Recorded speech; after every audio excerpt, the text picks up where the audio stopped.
Hello everyone, this is JG here, the author of Blizzard, and welcome to episode 8 of the Blizzard Audiobook series. If you would like to follow along, there's a link to the Blizzard book in the description. All that being said, let's get started. Act 7, The Campfire. The three were panting with excitement as they lay on the ground. Esther felt a sharp pain in her heart due to all the exhaustion, so she held her chest until it stopped. That was awesome, Rex shouted. Why have we stopped? It is not safe for an ordinary person to be on a journey at night these days, Karol replied. We will set up camp here. Rex and I will gather firewood from the nearby forest. Esther? Karol paused for a moment. Esther stared at him. Could he trust her? Stay here and watch the camp. After he spoke this, he left for the forest with Rex to gather wood. Esther was shocked that Karol trusted her to keep watch. But why was she shocked? They were her friends, after all. Then, as sharp as the pain in her heart, she remembered her whole treacherous reason for being there, and she returned to her cold self again.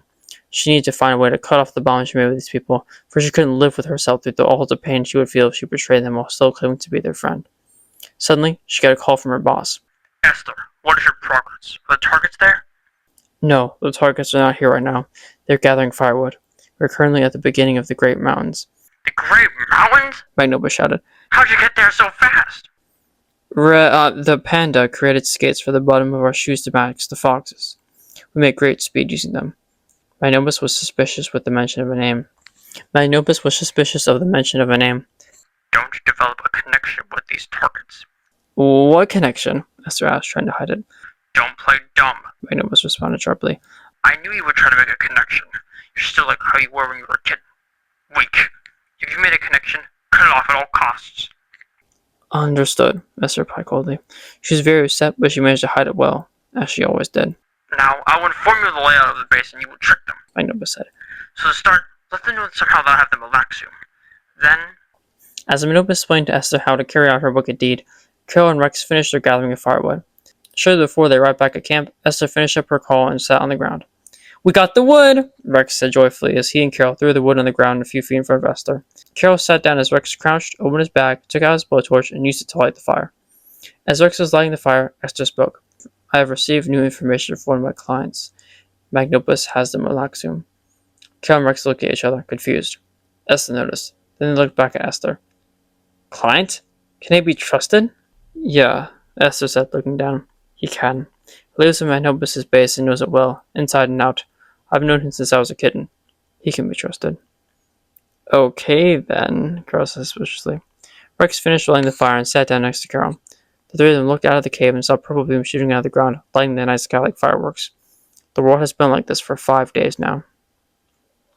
So what do you guys know about this Malaxium anyway? Esther asked.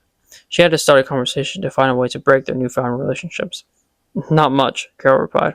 We know that it has to do with those beams due to an ancient prophecy connecting them. Rex's old friend, who passed away, gave it to him, but it was stolen. It also has minor reality-altering abilities. Other than that, we have no idea of its power or purpose. The three sat in silence for a while until Rex broke it. You may get even more information if I tell you my whole story. Would you like to hear it? Only if you're comfortable with telling us, Karol said. Esther stared at the flames. Rex began. I met my friend Gus when I was about 16. Our parents met sometime earlier for a business project, and they wanted us to be friends because we were both the same age and had nobody to talk to. He was a monkey, and he loved doing what I do now, inventing. The two of us would create crazy machines together. We even made this gun that could grab and shoot things with electricity. We called it the Electro Gun. Rex reached to his pocket, pulled it out, and flipped it. It was a blue and yellow gun with markings that looked like lightning on the side of it. It's now my last memory of him, Rex said sadly as he put the gun away. Where was I? Ah, yes. We were both living together in the same neighborhood. His parents were very rich, so they owned many fancy vehicles, so I would often go to his house to look at them and get inspiration for my own miniature vehicles. One day, I was with him at his house looking at the jets when some strange creatures started attacking our homes. I could not recognize what they were, but they looked familiar. I later found out that they were named Zombots. Anyway, they were breaking into the mansion. We tried to run, but these things were quick, so they caught us at the hangar. There was only one jet, with only one seat. We didn't know what to do, and we were both trembling with terror. Then he turned to me and said these words I'll never forget.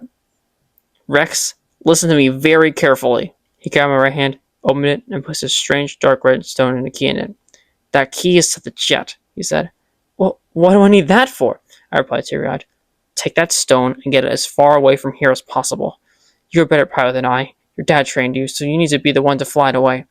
Never come down until you know it's fully safe to do so. Why? What's so special about this stone? Why can't you be the one to fly away? I cried as Gus pushed me to the cockpit of the jet. You need to get that stone away from here. As Gus was speaking, those creatures burst through the door of the hangar. Gus shut the door of the cockpit and he yelled, If I survive, look for me. Look for me until you found me or my fate. And no matter what, never let anyone have that stone. Then I, blinded with tears, zoomed out of the hangar. The last I saw of him then was when he was surrounded by those creatures. As I zoomed over the town, I saw my home, also overrun. I knew there was nowhere safe to land, so I stayed in the air and placed the stone safe in my vest pocket. I stayed up there for who knows how long, until after a few days, I needed gas, food, and water. Thankfully, I had a bit of food and water left over from the last time I flew, but I was unsure where to get gas. So I flew down to a nearby gas station, where I found out that those creatures that attacked our town had disappeared. Then, I went to fulfill Gus's last mission for me, to find him. After a few months of searching and begging for information about my friend, I eventually heard rumors of a strange monkey inventor living in the mountains. He always joked about living in the mountains, that being strange for a monkey and all. He would sometimes do strange things to attract my attention. He always joked about living in the mountains, that being strange for a monkey and all. He would sometimes do strange things to attract my attention. I know their lead, so I decided to take this one. After about 2 hours of flying, I arrived at their location at the mountain, on which I saw a monkey waving a red flag. That was him. I landed the jet and I went up to meet him. I was so happy, tears flooded my eyes. I knew it, Gus said, just as happy as I was. I knew you'd find me. We hugged, and then he said, We must get inside quickly. We do not want them to find us. Them? I asked. What are you talking about? Just come inside. As he walked in, he said, I swear, these guys have chased me everywhere. This is the 5th mountain and the 21st cave I've lived in waiting for you. I entered the cave and the walls were blue, like they were made of ice. Rick sighed with sorrow, almost like he was reluctant to speak of these events. Esther and Karol both knew how he felt. You don't have to tell us this if you don't want to, Karol said. No, Rex replied. I want to speak about this. Then he continued. Gus said to me, Listen, we do not have much time. These guys are hunting me down. They want the Malaxum. The Malaxum? I asked. Do you still have that dark red stone I gave to you? Yes, of course, I replied. Then I reached to take it out of my vest pocket, but he said, No, don't take it out. It will attract them. I now could tell that those moments of complete solitude had taken a hard toll on him. That stone, he said, is called the Malaxum, and my family has inherited since the days of old Bavaria, before the nations were established. It has the power to faintly manipulate time and space, but furthermore, it is part of a sacred prophecy involving purple beams and a great dragon. I do not know much about that prophecy, but I do know you must protect it at all costs. I nodded.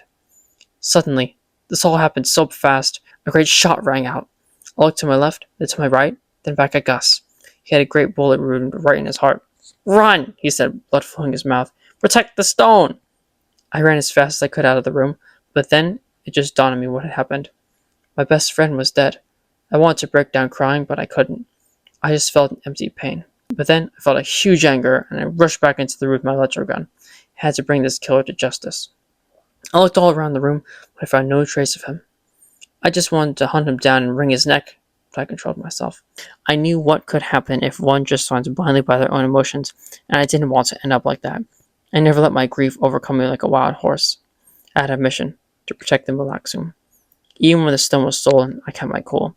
I learned about the world's histories and prophecies while trying to find it, becoming a self-proclaimed Lord Master. Ever since then, I've been traveling the world, just looking for a way to find my stone and maybe make some new friends.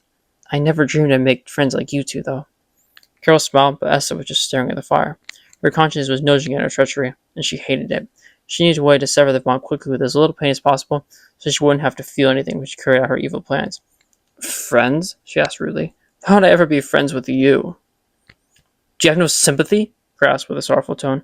Rex just told us his painful story. Could you at least be silent if you have nothing helpful to say? The three grew silent again.